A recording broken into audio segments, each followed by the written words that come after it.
मुझे ये बताइए, एक तो कितने अरसे से आपकी शादी हुई हुई है और आपकी वाइफ़ इस तरह कर रही हैं आपके साथ, आप हर्ट हो रहे हैं। क्या आपने उनसे बात करने की कोशिश की? उनसे कभी पूछा है कि वो क्यों ऐसा करती हैं और वो आपसे क्यों नहीं बात कर पाती? कि अगर उनको आपकी कोई भी चीज़ नापसंद है, बहुत सी आदतें होती हैं जिनको बदलना बहुत आसान होता है। उनको अगर उनको नापसंद है तो आप उन चीज़ों पे काम कर सकते हैं, उनको चेंज कर सकते हैं, only if you are willing. तो सबसे पहले तो जैसे हमने शुरू में बात की कि कम्युनिकेशन करना बहुत ज़रूरी है, क्योंकि वो भी यही कर रही हैं कि वो दूसरों से जाके बात कर रही हैं लेकिन आपको नहीं बता रही। अगर वो एक रिलेशनशिप में सबसे ज़्यादा इंपॉर्टेंट है trust, trust is mutual communication. अगर आप आपस में बात कर रहे हैं तो वो ट्रस्ट भी कायम रहेगा और कम्युनिकेशन से रिलेशनशिप ग्रो करेगी। जब वो अगर इसी सिचुएशन को थोड़ा-सा पीछे ले जाके देखें कि जब उनको कोई भी अपसेट हुई वो किसी चीज़ से, या उनको कोई कोई भी प्रॉब्लम हुआ आपसे, तो उनको सबसे पहले ऑथेंटिक नॉन जजमेंटल तरीके से आपको आके बताना चाहिए था। फिर अगर आप उनको ना एंटरटेन करते तो फिर अगर वो कंप्लेन करती तो बात भी थी। लेकिन आप थोड़ा-सा इसके ऊपर गौर करें कि क्या ऐसा हुआ है? क्या उन्होंने पहले आपको बताया है? क्या आपने नेग्लेक्ट किया है उस बात को? क्या आप कम्युनिकेशन के लिए रेडी होते हैं या नहीं होते? तो बहुत सारे ऐसे सवाल हैं जो ज़ाहिर है यहाँ पे अभी मुझे पता नहीं है।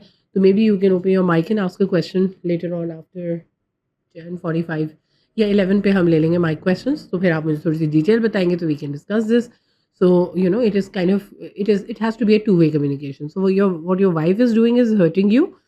इसमें ये भी हो सकता है कि आपने कुछ ऐसा किया है जिसने उनको हर्ट किया है, now she is doing this, तो आपको उसमें इंटरवेंशन की ज़रूरत है।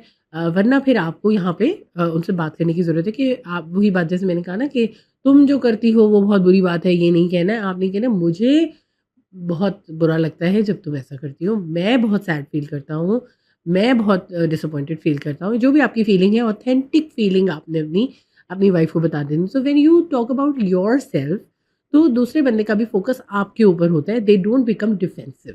जैसे ही आप कहते हैं ना कि तुमने ये किया, तो दूसरा बंदा डिफेंसिव मोड में चला जाता है, वो अपनी सर्वाइवल, अपनी जस्टिफिकेशंस, उन चीज़ों के बारे में सोचने लगता है कि मैं अपना नाम कैसे क्लियर करूँ, मैं अपने आप को कैसे। अब अगर दूसरे बंदे की आदत होगी झूठ बोलने की, तो झूठ बोल देगा।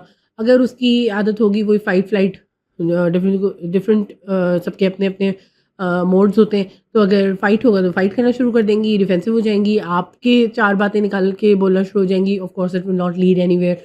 अगर फ्लाइट होगा उनका तरीका तो वो आय-माय-शाय करके गायब हो जाएँगी। अगर फ्रीज़ होगा तो फिर वो रोना शुरू हो जाएँगी, या वो बिल्कुल मतलब she will be in a state कि फिर कम्युनिकेशन आगे बढ़ ही नहीं सकती। तो यहाँ पे देखिए थोड़ा-सा दूसरे की नेचर को समझना बहुत ज़रूरी है। आई थिंक आप समझदार हैं, आपने यहाँ पे आके इस पॉइंट को उठाया, that means you value your relationship और आप इस मसले को हल करना चाहते हैं ताकि आप एक ज़्यादा अच्छी जो है अपने स्पाउस के साथ ज़िंदगी गुज़ार सकें, क्योंकि ये फैक्टर आपको डिस्टर्ब कर रहा है। तो आई थिंक कम्युनिकेशन बनती है, आप इसके ऊपर जाके बात कीजिए और आप भी वही जो उसूल हैं कम्युनिकेशन के, कि आप नॉन जजमेंटली पॉजिटिव रिगार्ड के साथ, एक क्यूरियस माइंड के साथ, एम्पैथी के साथ उनसे जाके और आपका मकसद ये होना चाहिए कि मैं कुछ सुनना चाहता हूँ, मैं इस सवाल का जवाब हासिल करना चाहता हूँ। तो आप इस उम्मीद के साथ और इन चीज़ों के साथ उनको अप्रोच कीजिए और इस सवाल को उनसे पूछिए।